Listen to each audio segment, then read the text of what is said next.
Bilasizlarmi, agar insonlardan, hayotdan xafalik bo'lsa, vaziyatlarga nisbatan g'azab bo'lsa, bizni juda kuchli energiyamiz o'sha yoqqa oqib ketadi. Pul bu energiya. Pul o'ylaymizki, xuddi mehnatim evaziga kelinadi. Uning uchun juda qattiq harakat qilish kerak. Pul hammadayam bo'lavermaydi. Boylar bu boshqa odamlar. O'y-xayollar bo'ladi va shular orqali biz o'zimizga devor qo'yib qo'yamiz pul bilan o'zimiz o'rtamizda. Bu faqatgina bahona. Ya'ni sizdagi energiyani kuchiga keladi. Qanchalik siz energiyaga to'la bo'lsangiz, pul kelaveradi.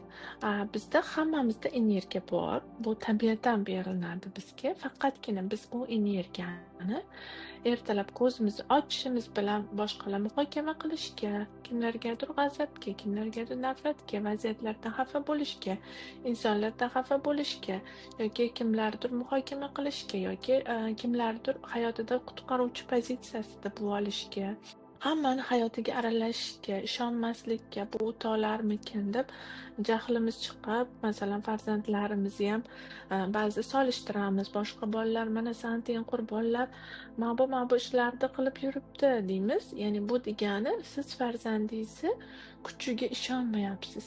Siz u yarata olishiga ishonmayapsiz degani.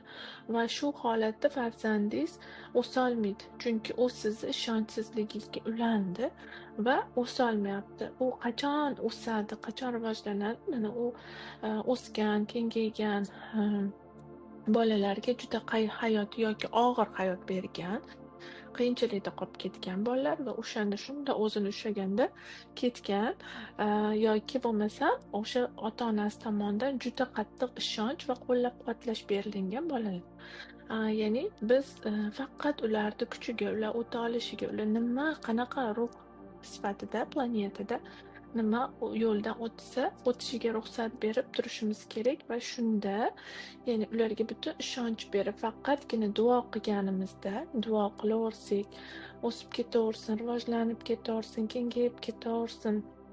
Bolam kengayib ket, o'sib ket, rivojlanib ket. Kichkinagina qilgan narsasini ham katta qilib ko'rsataversak, "Molodetsan, san mana shuni qila olibsan, qara, mani jonim" deb mehr beraversak, o'sha sevgimizni natijasida, ishonchimizni natijasida ular o'sib ketadi.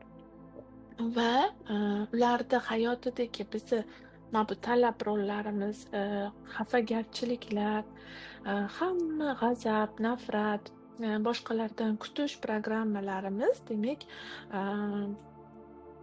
o'shanga ketgan energiyamiz, ya'ni kutishga ketgan energiyalarimiz o'zimizga qoladi va o'sha energiyamiz evaziga biz ichki g'oyalarimizni, ichki potensialimizni kengaytirib, ochib, xizmat qilishni boshlashimiz kerak va o'sha xizmatimizni biz ichki g'oya potensiallarimizni rivojlantirish uchun, kengaytirish uchun bizga pul bu oddiygina qurol bo'lib ishlashi kerak.